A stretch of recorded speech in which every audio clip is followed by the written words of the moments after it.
dhoksa gadi fagoo ejjeetti gurguddaa isaanii yaada dhoksuun madaanii qulqulfadhu sananii si wajjin dubbadha maaltii dubbatame dhoksa gadi fagoo ejjeetti gurguddaa isaanii yaada dhoksuun madaanii qulqulfadhu sananii si wajjin dubbadha haasaan lafee cabsee reebus waaduun argeem ani naannoo jireenyaatti michuun gogaa bu'uufi namni bu'aa baree gooftaa amma bineensaati haasaan lafee cabsee reebus waaduun argeem ani naannoo jireenyaatti michuun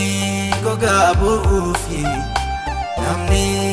bu'aa baree gooftaa amma bineensaati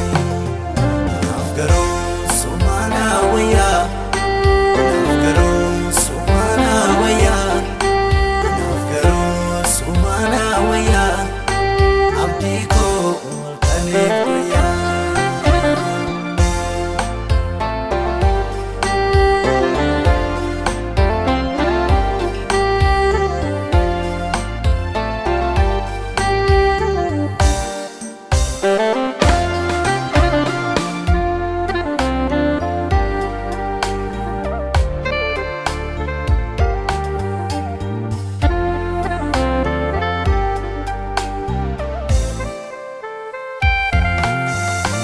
Anadaaf dhukkubbii koo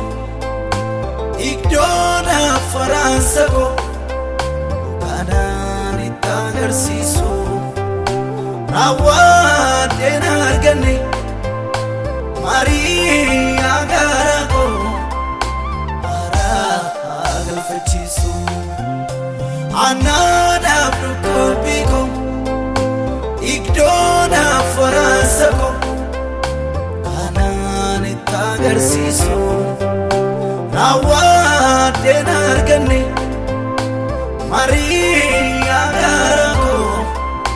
haaraa galfachiisu utuun hin dubbatiin kan durseessaaf galu iddoon miidhama koo namatti machuudhaafi jila baay'een qabamani simaanii abbaa koo utuun hin dubbatiin kan durseessaaf galu iddoon miidhama koo namatti machuudhaafi jila baay'een qabamani simaanii abbaa koo naaf garuu sumaana wayyaa naaf garuu sumaana wayyaa naaf garuu sumaana wayyaa abdii koo halkaniif guyyaa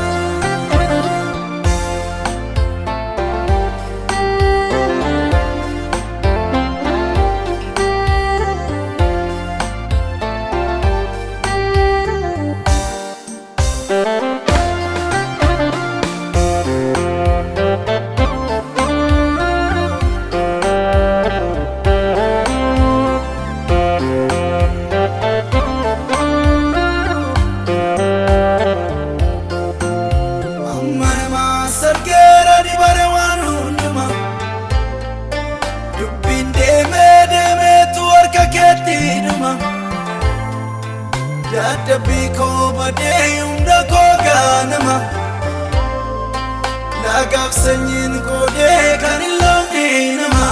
jira guyyaan amma namas argeeranii baare waan hundumaa dubbiin deemeetu harka keetti dhuma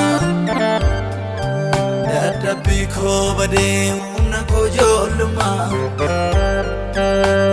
sanyiin qoodee kan hin loonne namaa jira guyyaanuma jiraan guyyaanuma jiraan guyyaanuma jiraan guyyaanuma guyyaa sana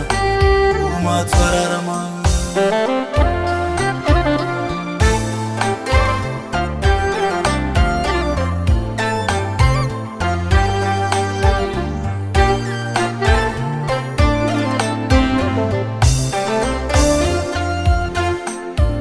Iddoon itti miidhame dafqaa koo dhangalaasee utumanii hojjedhu hiyyoome bifa ijoollummaa buusee. Iddoon itti miidhame dafqaa koo dhangalaasee utumanii hojjedhu hiyyoome bifa ijoollummaa buusee. Alagaan ergateetu duddaa qullaana ofa kan gaatii namaa nyaanne gooftaa sitta nafa. Alagaan ergateetu duddaa qullaana ofa kan gaatii namaa nyaanne gooftaa sitta nafa.